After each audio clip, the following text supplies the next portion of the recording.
सुप्रभात मेरे प्यारे साथियों, आप सभी का जो है रैंक सूत्र एडू पॉइंट में पुनः स्वागत है। जैसा कि हम लोग जल संसाधन को पढ़ रहे थे, तो जल संसाधन में जो है हम लोग आगे के चैप्टरों को पढ़ेंगे कि उसमें किस प्रकार से जो है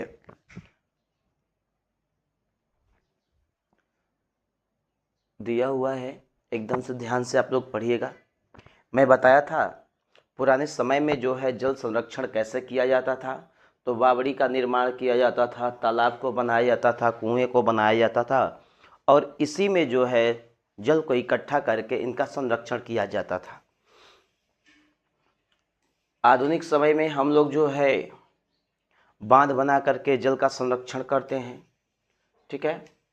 तो उसी में हम लोग शामिल करेंगे अब आप लोग चैप्टर की जगह बहुउद्देशीय नदी घाटी परियोजनाएं, ठीक है। बहुउद्देशीय नदी घाटी परियोजना। सबसे पहले बात करेंगे कि ये डैम क्या है, ठीक है। ध्यान दीजिएगा, जब किसी नदी पर एक बांध बना करके उससे एक साथ कई सारे उद्देश्य या लाभ जैसे बिजली बनाना, सिंचाई, बाढ़ रोकना पूरे किए जाते हैं तो उसे बहुउद्देशीय परियोजना कहते हैं। ध्यान से समझिएगा बात को कि बहुउद्देशीय परियोजना है क्या चीज। तो सबसे पहले बहुउद्देशीय जो शब्द देख रहे हो यही से पता चला है। बहु मतलब बहुत, उद्देश्य मतलब उद्देश्य से जो परियोजनाएं की गई हैं, जो बनाए गए हैं नियम तौर तरीका, वो चीजें हैं, ठीक है। तो यानी कि देखिएगा बांध, अगर इस प्रकार से हम बांध बना रहे हैं, ध्यान समझिएगा बांध को, यही है बांध, ये बांध है, ठीक है, बांध है ये। अब इस बांध को क्या किया जाएगा, इसी बांध को देख रहे हो कि जो है किसी नदी पर बनाया जा रहा है, यह कोई नदी है, इसी नदी पर जो है इसको बना दिया गया है। जब इसको बना दिया गया तो इसके पीछे जो है बहुत बड़े जलाशय का निर्माण हो जाता है। जब बहुत बड़े जलाशय का निर्माण होता है तो उस जलाशय का हम लोग उपयोग क्या क्या करते हैं, तो उसी को बताया गया है कि इससे हम लोग बिजली बनाते हैं, सिंचाई के लिए यूज करते हैं और इसी डैम के द्वारा जो है हम लोग बाढ़ को जो है नियंत्रित करने का काम करते हैं। तो इसके बहुत सारे उद्देश्य हो गए, इसी कारण से इसको बहुउद्देशीय परियोजना कहते हैं। अगर बात किया जाए कि ये स्टार्ट कब हुआ था, तो बताएंगे कि यह भारत में जो है आज़ादी के बाद जो है इसका विकास किया गया था। अगर देखा जाए पंडित जवाहरलाल नेहरू, ठीक है, पंडित जवाहरलाल नेहरू ने इन्हीं बांधों को जो है पंडित जवाहरलाल नेहरू ने आधुनिक भारत के मंदिर शब्द जो है कह करके संबोधित किया था। तो इसको आधुनिक भारत का मंदिर किसने कहा, तो बताएंगे आप लोग, पंडित जवाहरलाल नेहरू ने इसको कहा था, ठीक है। ये बात आप लोग जो है कॉपी पर लिख लीजिएगा। आगे बढ़ते हैं हम लोग।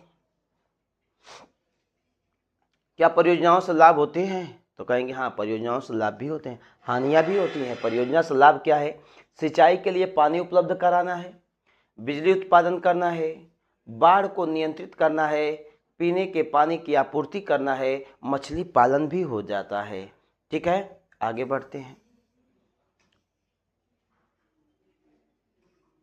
बिजली बनाने में ये सारी चीजें मैंने भी बताया, किसके लिए इसका उपयोग किया जाता है। तो बहुउद्देशीय परियोजनाओं के मुख्य उद्देश्य यानी कि बांध क्यों बनाए जाते हैं, ठीक है। तो बिजली बनाने के लिए बिजली कैसे बनाया जाता है, तो बहते हुए पानी से टरबाइन चला करके साफ बिजली बनाई जाती है। जो हमारी ऊर्जा और जरूरतों को, यहाँ से देख रहे हैं, यहाँ पर टरबाइन को चला करके यहीं पर क्या किया जा रहा है, बिजली को बनाया जा रहा है, ठीक है। मृदा का संरक्षण, बांध नदी के तेज बहाव को धीमा कर देता है।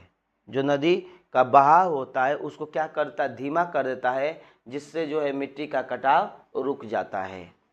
बाढ़ नियंत्रण, बाढ़ को नियंत्रित करता है।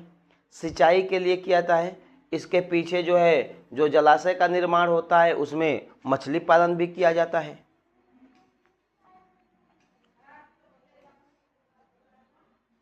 इसके लाभ को हम लोग पढ़ लिया, हानि को देखते हैं। तो जब कभी भी जलाशय का निर्माण होता है ठीक है। बांध के पीछे जब जलाशय का निर्माण होता है तो वहाँ पर जो पेड़ पौधे जीव जंतु रहते हैं वो सब क्या होते हैं, उसी पानी में डूब जाते हैं। इस प्रकार से वो डूब जाते हैं और वो खत्म हो जाते हैं धीरे धीरे करके। लोगों का विस्थापन, बाढ़ वाले इलाके में रहने वाले स्थानीय लोग, आदिवासी, ठीक है, अपने घरों को छोड़ करके भी चले जाते हैं, वहाँ पर खाली करा दिया जाता है ताकि कोई गांव डूब ना सके।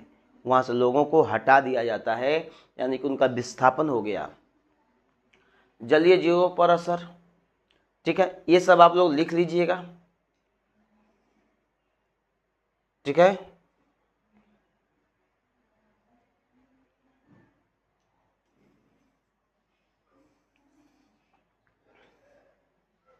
बांधों के खिलाफ जन आंदोलन भी हुए थे क्या? बांधों के खिलाफ पूछा जाएगा कोई आंदोलन भी हुआ था तो हाँ कहेंगे हाँ, ठीक है। सबसे पहला एक था नर्मदा बचाओ आंदोलन। ध्यान से समझिएगा, बहुत ही इंपॉर्टेंट है, नर्मदा बचाओ आंदोलन। देखिए इसके लिए लोग धरना दे रहे हैं, ठीक है। क्या है नर्मदा बचाओ आंदोलन? यह आंदोलन नर्मदा नदी पर बन रहे सरदार सरोवर बांध के खिलाफ था। नर्मदा नदी पर जो है एक सरदार सरोवर बांध बनाया गया था, उसी से संबंधित था। आखिर आंदोलन क्यों करना पड़ा? इस बांध के कारण बहुत बड़े पैमाने पर आदिवासियों और स्थानीय लोगों को अपनी जमीन छोड़नी पड़ी रही।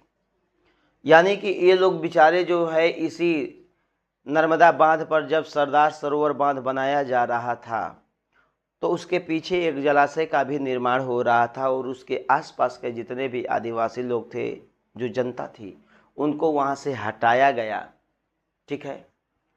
आंदोलनकारियों ने पर्यावरण की सुरक्षा और विस्थापित लोगों के सही पुनर्वास की मांग की। कहा गया कि जब उनको आप हटा रहे हो तो पुनर्वास, पुनः बसने के लिए जो है उनको अच्छा स्थान दिया जाए। इसी को लेकर के ये लोग क्या किए थे, आंदोलन किए थे, जिसको नर्मदा बचाओ आंदोलन या अभियान भी कहा जाता है।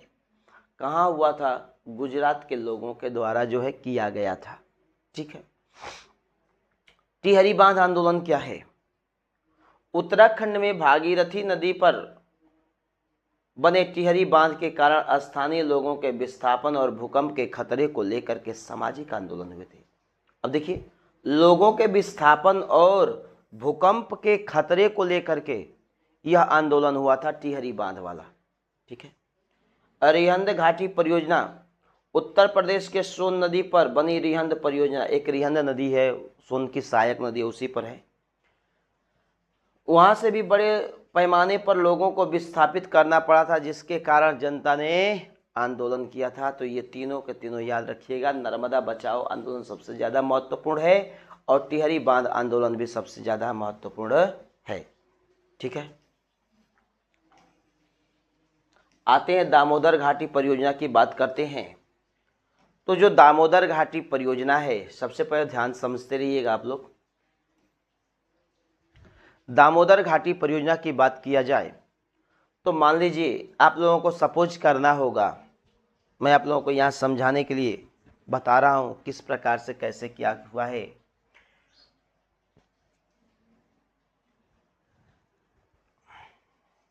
कि यहीं से आप लोगों को समझा देते हैं, सॉरी।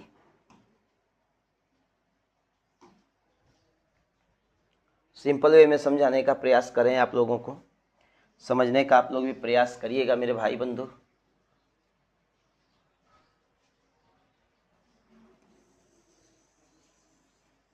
कैसे क्या है, ठीक है। पूरा ही हो गया, इसी को मैं शॉर्ट करना चाहता था।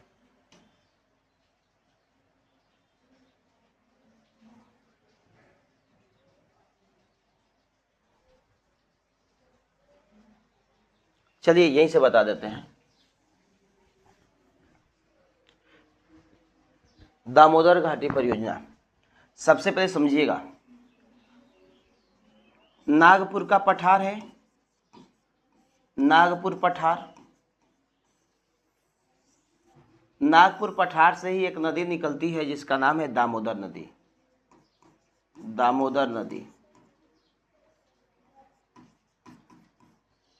यह दामोदर नदी जो है हुगली की सहायक नदी है, याद रखिएगा, हुगली की सहायक नदी है, हुगली की सहायक नदी है। यहां पर फरक्का बैराज है, फरक्का बैराज। और ये वाला देख रहे हो, ये है भागीरथी, भागीरथी, ठीक है। छोटा नागपुर के पठार पर जो है खूब वर्षा होती थी और उसके आसपास के क्षेत्रों में भी वर्षा होती थी। तो पठार होने के कारण वर्षा के जल को जो है जमीन अवशोषित नहीं कर पाती थी। पूरा का पूरा पानी जो है इसी में जो है यानी कि दामोदर नदी में ही चला जाता था। जब दामोदर नदी में चला आता था तो यह जल जो है आगे की तरफ बढ़ेगा, यानी कि पश्चिम बंगाल की तरफ बढ़ेगा।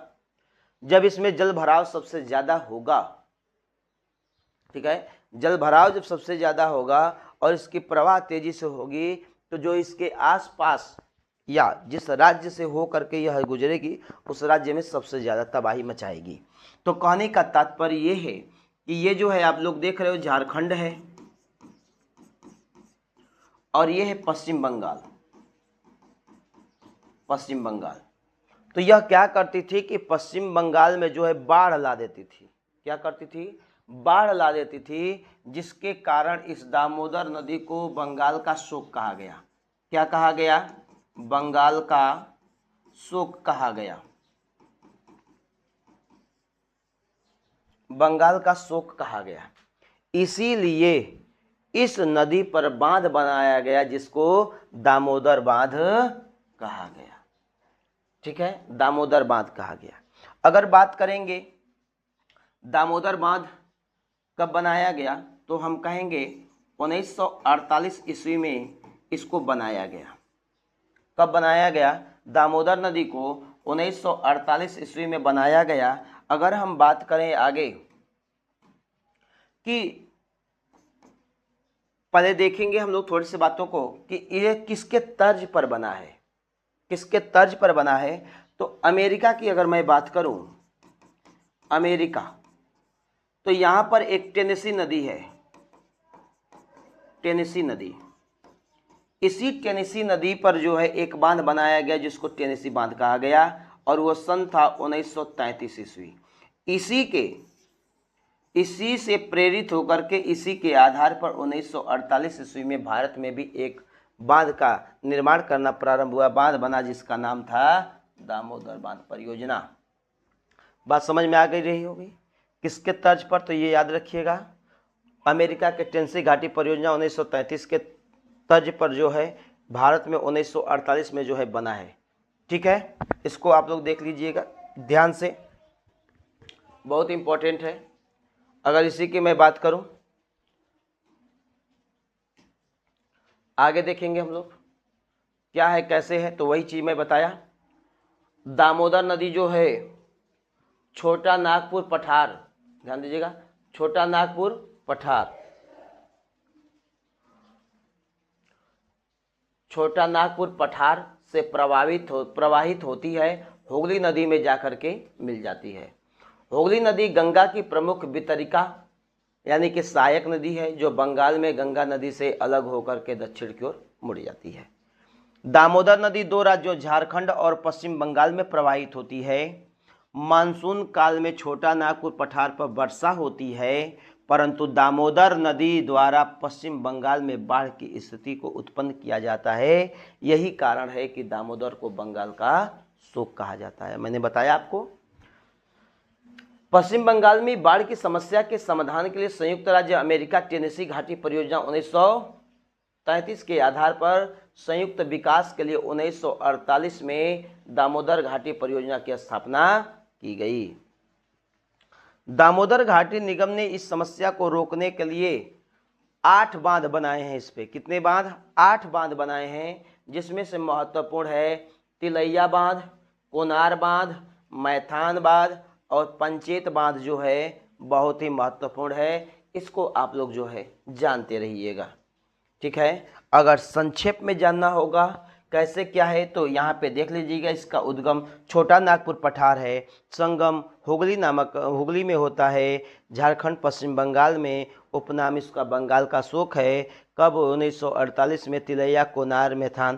ये जो है वन लाइनर के तौर पे अगर ये आपके माइंड में रहेगा तो आप खूब आराम से जो है इसको आप एग्जाम में, बोर्ड के एग्जाम में लिख सकते हैं। तो ये ज़्यादा इम्पोर्टेंट है, इसको आप जो है ना माइंड में रखिए। बाकी सब भूल भी जाते हैं तो कोई समस्या होने वाली नहीं है। भाखड़ा नांगल बांध परियोजना की बात किया जाए, एकदम ध्यान से इसको भी समझने का प्रयास कीजिएगा। भाखड़ा नांगल बांध, ठीक है, इसको मैं आप लोगों को समझाता हूं, देखिए कैसे है ये। सबसे पहले इसको भी हम लोग समझ लेते हैं, फिर हम लोग जो है उसको पढ़ेंगे, ठीक है।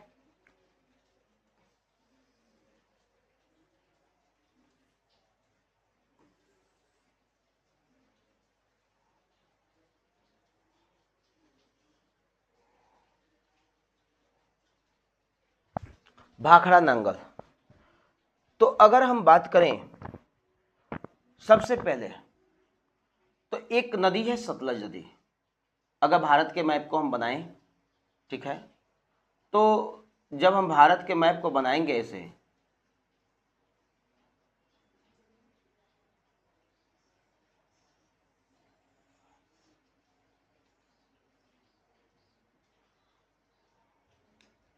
ध्यान से देखते रहिएगा, घबराइएगा नहीं।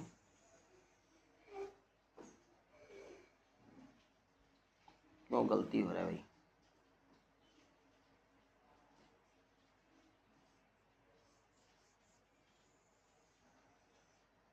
भारत का हो गया।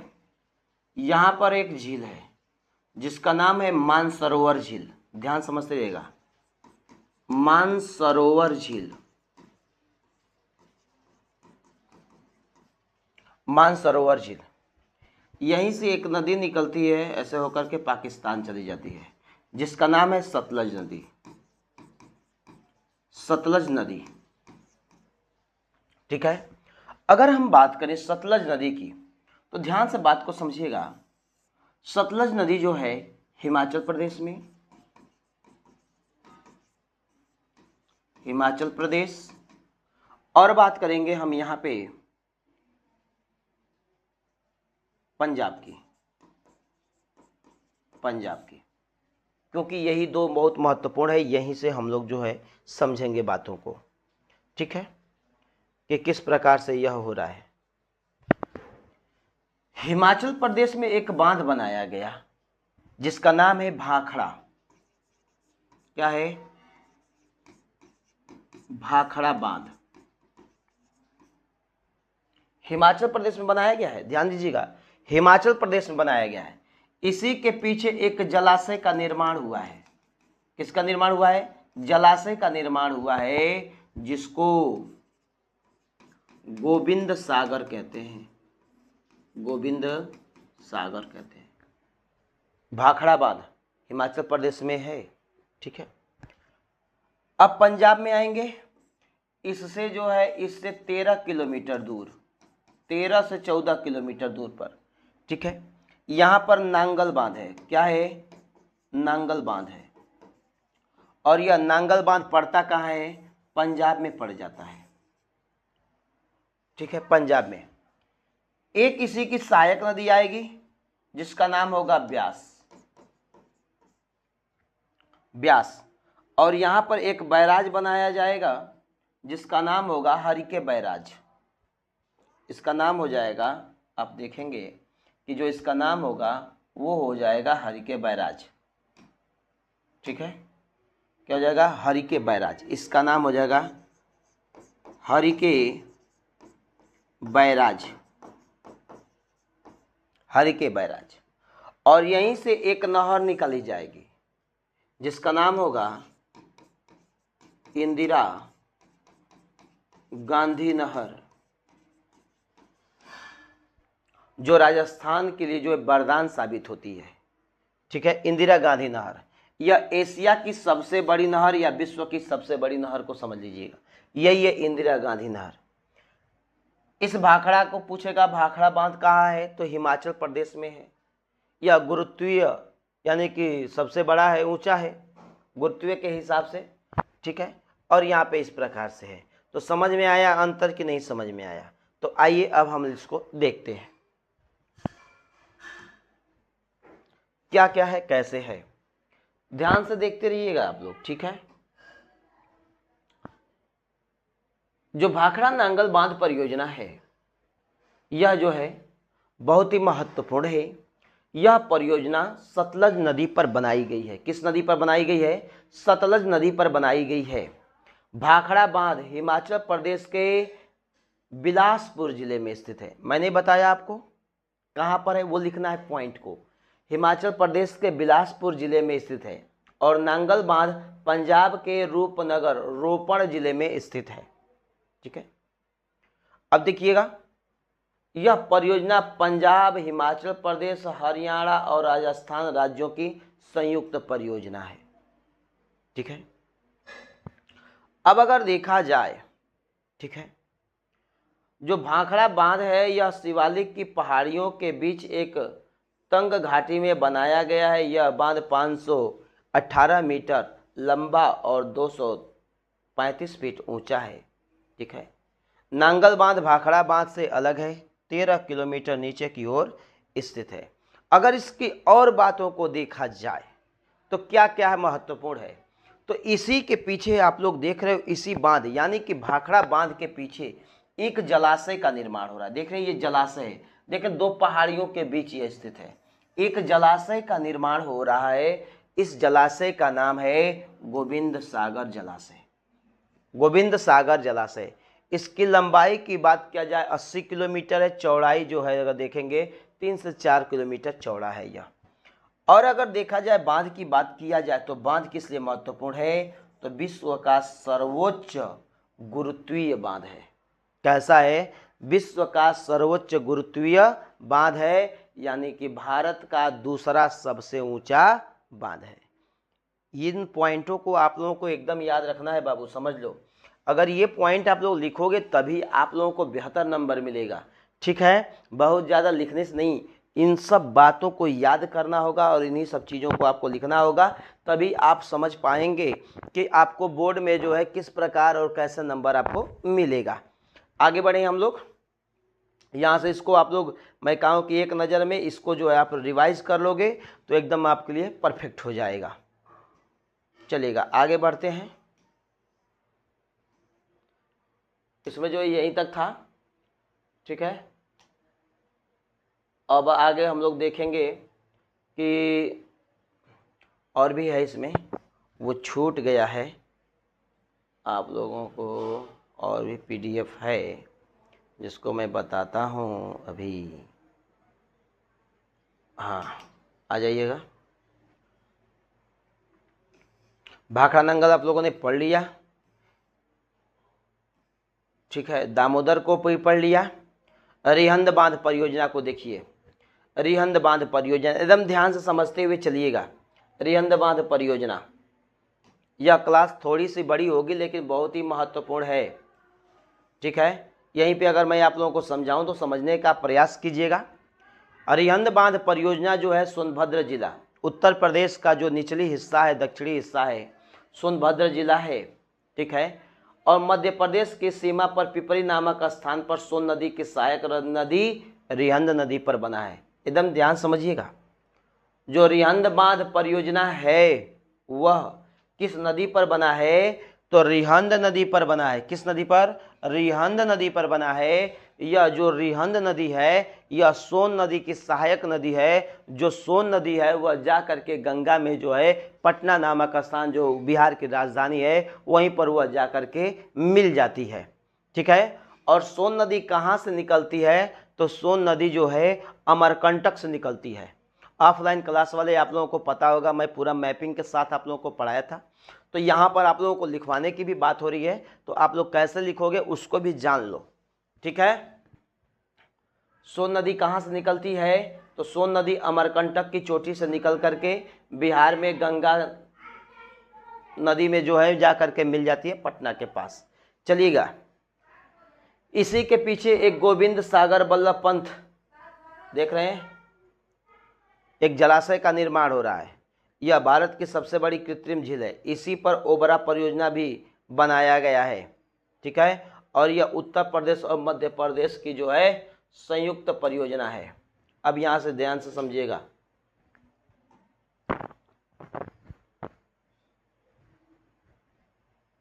भाई खुल जा, क्यों नहीं खुल रहा है भाई?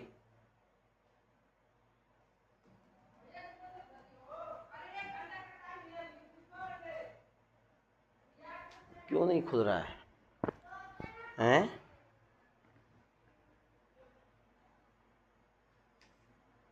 लगता है कोई समस्या आ गई है क्या? हो रे,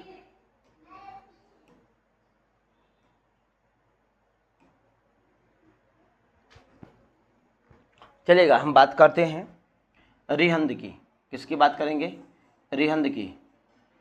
रिहंद बांध परियोजना, इसको भी आप लोग समझिएगा कैसे है, तो बहुत विधिवत से समझिएगा बाबू, ठीक है।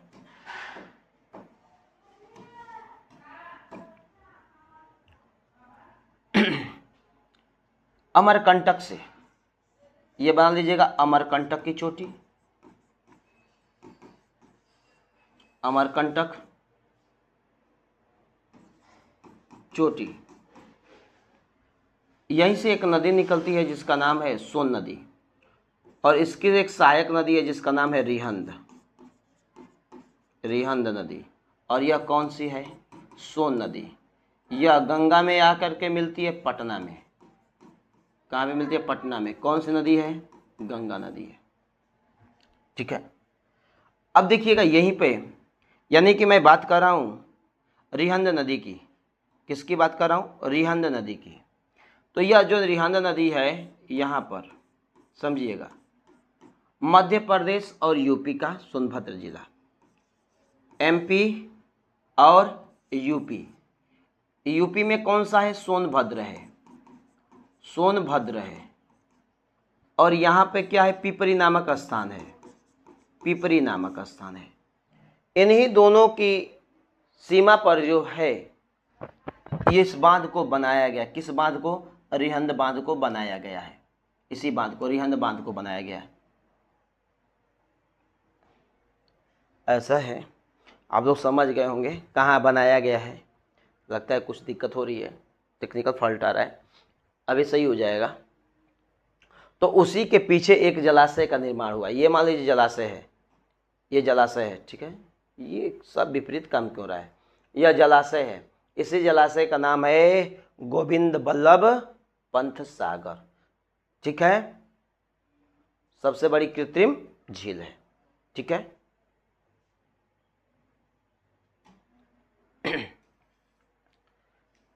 हीराकुंड बांध परियोजना की बात किया जाए, ध्यान समझिएगा, उसी प्रकार से है। आप लोग देख रहे हो हीराकुंड बांध को, ये कितना लंबा बनाया गया है, ठीक है। हीराकुंड बांध परियोजना ओडिशा के संबलपुर जिले के पास में महानदी के तट पर बनाया गया है। किस पर? महानदी के तट पर बनाया गया है। यह भारत की प्रमुख बहुउद्देशीय परियोजनाओं में से एक है। हीराकुंड बांध परियोजना किस राज्य में है? तो बताओगे आप लोग, ओडिशा में है। किस नदी पर है? तो कहोगे महानदी पर बनाया गया है, ठीक है। यह महानदी निकलती कहाँ से है? तो महानदी की बात किया जाएगा तो छत्तीसगढ़ के सिहावा पर्वत से निकल करके ओडिशा में बहते हुए बंगाल की खाड़ी में गिर जाती है, ठीक है। अब देखिएगा, इस परियोजना के अंतर्गत 81 मीटर ऊंचा और 4800 मीटर यानी कि 4.8 किलोमीटर लंबा बांध बनाया गया है। हीराकुंड जलाशय का निर्माण किया गया है। बांध एवं उसके तटबंधों की लंबाई जो है इतना किलोमीटर हो जाती है। हीराकुंड बांध की बात किया जाएगा तो यह विश्व का सबसे लंबा मिट्टी से बना हुआ बांध है। विश्व का सबसे लंबा, ठीक है। किससे? मिट्टी के से बना यह बांध है, ठीक है। मिट्टी से बना बांध है, ठीक है। यही याद रखना है आप लोगों को। कहाँ है? कितना है, ठीक है। हीराकुंड बांध परियोजना बहुत बड़ा वीडियो होने वाला है, लगता है कि इसे सोच रहा हूँ कि निपटा दिया जाए इसको किसी भी तरह का से आसानी से, जिससे आपको कोई दिक्कत ना हो। कोसी नदी की बात किया जाए तो कोसी नदी जो है तिब्बत के पठार से निकलती है। कहाँ से निकलती है? तिब्बत के पठार से निकलती है, नेपाल से होते हुए बिहार में प्रवाहित होती है। और यह जो कोसी नदी है यह बिहार में भागलपुर में आकर के जो है गंगा जी से मिल जाती है।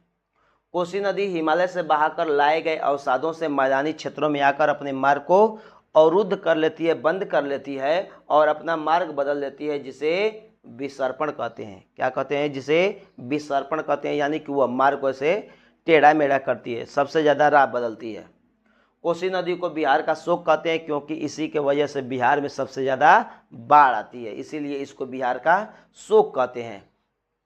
अब इसी के नियंत्रण के लिए बिहार में कोसी नदी से उत्पन्न इस समस्या का समाधान प्राप्त करने के लिए हनुमान नगर, कहाँ पर? हनुमान नगर नामक स्थान पर एक बांध बनाया गया है, जिसे हनुमान नगर बैराज कहते हैं। ठीक है। बिहार का शोक किसे कहा जाता है? तो कहेंगे कोसी नदी पर इस पे बनने वाला जो बैराज है हनुमान नगर बैराज है। टिहरी बांध परियोजना की बात किया जाए तो टिहरी बांध परियोजना जो है उत्तराखंड में है, दो नदियों के संगम पर बना है। एक जो है ध्यान दीजिएगा, भागीरथी है और एक है भिलांगना। कौन है? एक भागीरथी है और एक भिलांगना है। दोनों की संयुक्त जलधाराओं को रोक करके जो है इसका निर्माण किया गया है। ठीक है, इसको पढ़ लीजिएगा आप लोग। टिहरी जलाशय, ठीक है, टिहरी का निर्माण हो गया। अब देखिएगा यह किस लिए महत्वपूर्ण है। यह भारत का सबसे ऊंचा बांध है।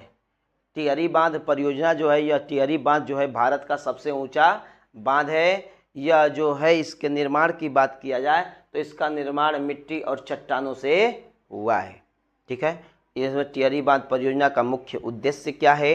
तो सबका उद्देश्य है जल विद्युत उत्पादन, सिंचाई, पेयजल आपूर्ति तथा बाढ़ से नियंत्रण। ये कॉमन बातें हैं। ठीक है। नर्मदा नदी की बात किया जाए, देखिए बहुत ही महत्वपूर्ण है नर्मदा नदी। इसी पर तो आंदोलन हुआ था, नर्मदा बचाओ आंदोलन। नर्मदा का उद्गम मध्य प्रदेश के अनूपपुर जिले के अमरकंटक के पठार यानी कि मैकाल पर्वत से होता है। यह नदी पश्चिम की ओर बहते हुए गुजरात में अरब सागर यानी कि खंबात की खाड़ी में जल को गिरा देती है। अब इस पर बनाया गया बांध क्या से? बरगी बांध। ध्यान दीजिएगा, बरगी बांध यह मध्य प्रदेश में नर्मदा नदी पर बनाया गया है। इसके जलाशय को रानी अवंतीबाई सागर कहा जाता है। ध्यान दीजिएगा, बरगी बांध कहाँ बनाया गया है? मध्य प्रदेश में बनाया गया है। इसके पीछे जो जलाशय का निर्माण हुआ उसको रानी अवंतीबाई सागर कहा जाता है। इंदिरा सागर बांध यह भी मध्य प्रदेश के खंडवा जिले में नर्मदा नदी पर स्थित है। यह सिंचाई और जल विद्युत उत्पादन के लिए महत्वपूर्ण है। ओंकारेश्वर बांध इसी पर बनाया गया है, यह भी मध्य प्रदेश में है। ठीक है। महेश्वर बांध यह भी मध्य प्रदेश में ही बनाया गया है। सरदार सरोवर बांध की इम्पोर्टेंट है, यह जो है गुजरात में नर्मदा नदी पर स्थित है। यह नर्मदा नदी का सबसे महत्वपूर्ण बहुउद्देशीय परियोजनाओं में से एक है और इतने लोगों को यह लाभ पहुंचाता है। गुजरात, मध्य प्रदेश, महाराष्ट्र और राजस्थान को यह लाभ पहुंचाता है। देख लीजिए इस प्रकार से निकाला गया है, इसको यहाँ पर बनाया गया। यही मैं भी मैपिंग करता बनाता तो ठीक है, इसको इसलिए यहाँ पे बना दिया गया है। ठीक है। अरब सागर में गिर जा रही है, यहाँ से निकल रही है। इस पर बरगी है, इंदिरा है, ओंकारेश्वर है, महेश्वर है, सरदार सरोवर देख लीजिए इसके पास में है। ठीक है, गुजरात में। नागार्जुन सागर बांध की बात किया जाए तो नागार्जुन सागर बांध जो है, जब अर्जुन है तो अर्जुन के साथ कौन रहेगा? कृष्ण रहेंगे। अर्जुन के साथ कौन? कृष्ण। इसीलिए नागार्जुन बांध सागर की बात किया जाएगा तो यह जो है किस नदी पर है? कृष्णा नदी पर है। ठीक है। यह जो है तेलंगाना और आंध्र प्रदेश की सीमा पर स्थित है। कहाँ है? आंध्र प्रदेश और तेलंगाना की सीमा पर स्थित है। इसके पीछे जो जलाशय का निर्माण हुआ है उसको नागार्जुन सागर जलाशय कहा जाता है। ठीक है, तो इसमें देख लीजिएगा प्रमुख फैक्ट को। इस प्रकार से नागार्जुन, इसमें देखिए आंध्र प्रदेश और तेलंगाना है। ठीक है, चलिएगा मेरे प्यारे साथियों, मेरे प्यारे नन्हे मुन्ने बच्चों, ऐसा है कि आप लोगों को एक ही काम करना है, वो भी मेरे लिए। आप लोग थोड़ा सा जो है इस वीडियो को लाइक शेयर और सब्सक्राइब जरूर करिए। अपने दोस्तों को जो है अधिक से अधिक बताइए, ताकि मुझे और प्रोत्साहन मिल सके और इसके परिप्रेक्ष्य में मैं और भी अच्छा से अच्छा वीडियो कंटेंट आपको बना कर देता रहूँ। ठीक है, आप लोगों, मेरी भगवान से यही कामना होगी कि आप लोग जो है यूपी बोर्ड में बहुत बेहतर से बेहतर नंबर ला करके जो है अच्छे अंकों से आप लोग पास हुई। वीडियो देखने के लिए आप लोगों का बहुत बहुत धन्यवाद।